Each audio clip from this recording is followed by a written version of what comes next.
Hasil Asian Cup U19, Vietnam tergilas hat-trick bomber Australia antar Golden Star Warriors menuju jurang kehancuran.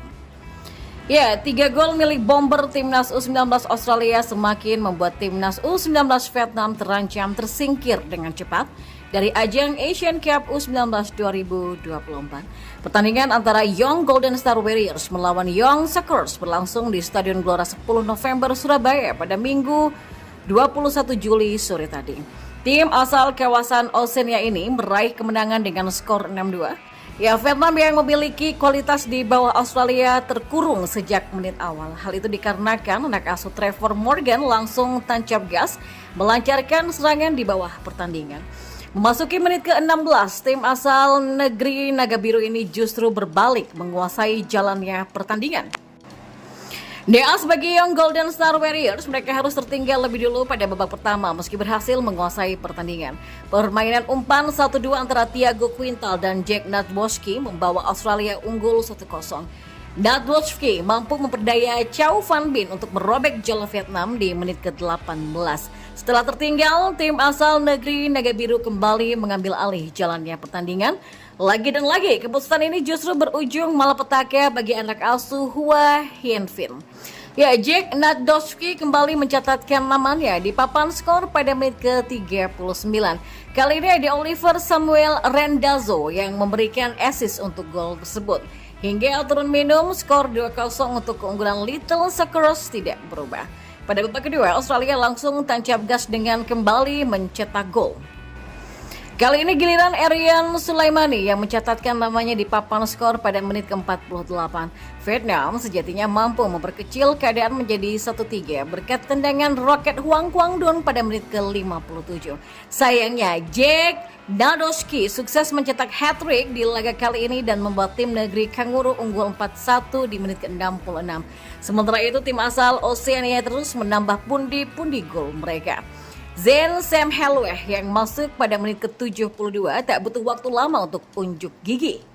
Pada menit ke-74 ia mencetak gol kelima Australia pada laga kali ini. Sedangkan Golden Star Warriors membuat laga ini berakhir dengan skor 5-2 usai Nguyen Baulong mencetak gol lewat titik putih di menit ke-86. Little Suckers berhasil menutup laga kali ini dengan kemenangan 6-2 usai Luke Anthony Vickery mencetak gol pada menit ke-90+7. Maka dengan hasil ini Young Golden Star Warriors semakin dekat untuk menuju pintu keluar turnamen. Pasalnya mereka berada di peringkat kedua klasmen sementara grup B dengan 1 poin.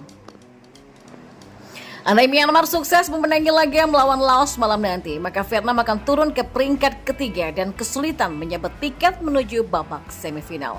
Tiket semifinal bisa didapatkan asalkan mereka sukses memenangi laga terakhir melawan Laos.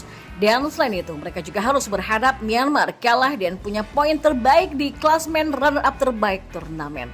Sementara itu, Little Suckers semakin nyaman duduk di puncak klasmen sementara dengan 6 poin. Pelatih Timnas Indonesia U19 Indra Syafri menjadi bahan kritikan netizen tanah air meski sudah meraih kemenangan atas Kamboja di matchday kedua Piala AFF U19 2024. Timnas Indonesia U19 berhasil mengamankan kemenangan dengan skor 2-0 atas Kamboja di Stadion Gelora Bung Tomo, Surabaya pada Sabtu 20 Juli pukul 19.30 waktu Indonesia Barat. Meski meraih kemenangan atas Kamboja, tapi pelatih Indra Syafri justru menjadi bahan kritikan netizen Indonesia. Netizen menilai kalau Indra Syafri merupakan pelatih yang keras kepala karena tak mau menurunkan Jens Streffen dan Welber Jardim sejak menit awal. Apalagi pelatih berusia 61 tahun ini juga tidak melakukan perubahan dalam komposisi starting 11 Timnas Indonesia U19. Bahkan banyak yang mempertanyakan alasan Indra Syafri yang lebih memilih untuk menurunkan Arkan Kakak alih-alih memainkan Jens Streffen pada awal babak pertandingan.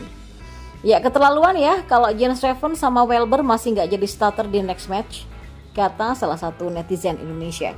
Atau netizen lain yang mengatakan pola mainnya membosankan, dikasih tahu ngeyel nggak mau belajar seperti Coach Nova dan Sinteyong. Sangat jenuh dan membosankan.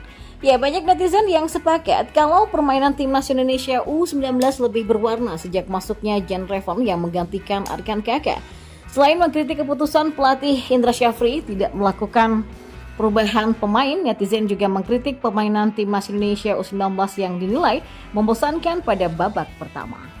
Dari belakang ke tengah, dari tengah ke sayap, balik ke tengah lagi, terus sayap lagi, akhirnya setengah mati. Tulis akun yang bernama @taufik10.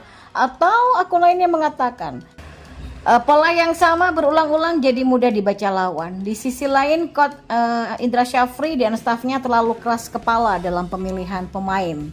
Ya, memang pelatih Indra Syafri disebut masih menggunakan taktik yang monoton seperti pola penyerangan mengandalkan sisi sayap skuad Garuda Nusantara.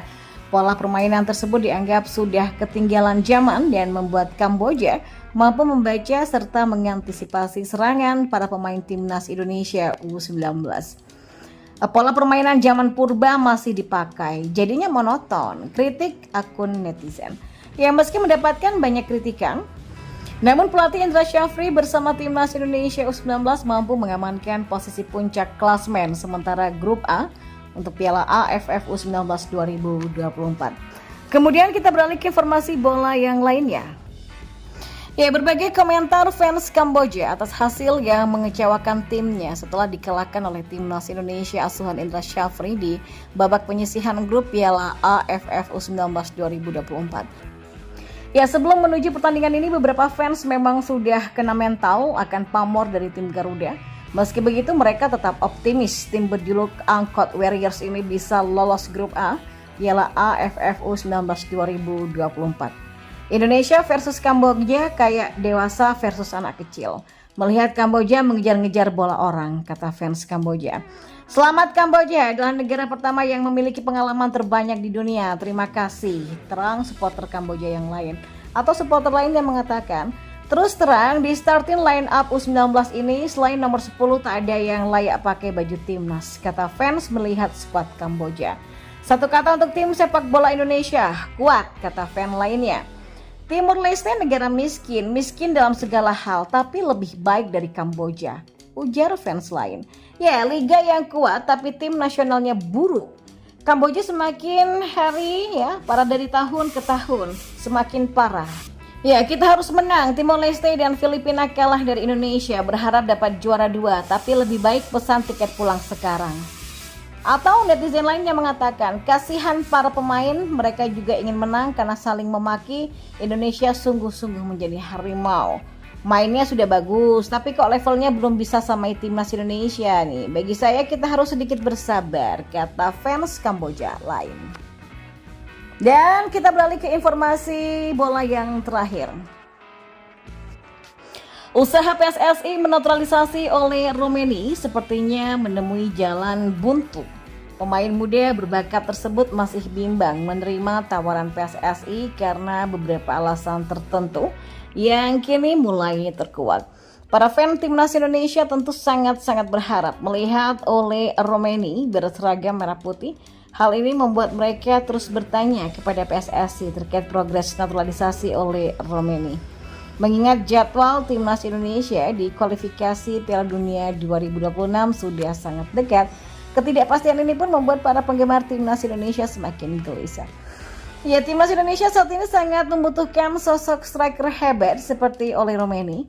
Pasalnya lawan yang akan dihadapi oleh Asnawi dan kawan-kawan adalah tim-tim kuat dari Asia dan Eropa. Witan Sulaiman, Egy Maulana Fikri, dan Marcelino Ferdinand akan berhadapan dengan pemain-pemain top seperti Kaoru Mitoma dan Wataru Endo yang bermain di Liga Premier. Mereka adalah pemain inti dari timnas Jepang yang akan menjadi salah satu lawan berat timnas Indonesia. Belum lagi ada Arab Saudi yang pernah mengalahkan Argentina, Australia yang super kuat, serta Tiongkok dan Bahrain yang tak bisa dianggap remeh. Ya, karena tantangan besar inilah Sinteyong dan Erick Thohir berusaha mencari tambahan pemain keturunan untuk memperkuat timnas Indonesia di babak ketiga kualifikasi Piala Dunia 2026. Sinteyong dan PSSI telah menyusun daftar nama-nama potensial yang bisa dinaturalisasi. Mereka pun berharap pemain-pemain tersebut bisa bermain di pertandingan pertama dan kedua pada September nanti. Namun rencana PSSI sepertinya menemui banyak hambatan.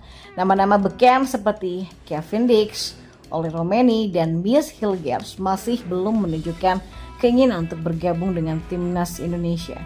Padahal mereka sangat dibutuhkan oleh timnas Indonesia, khususnya Ole yang diharapkan bisa mengatasi krisis striker timnas Indonesia.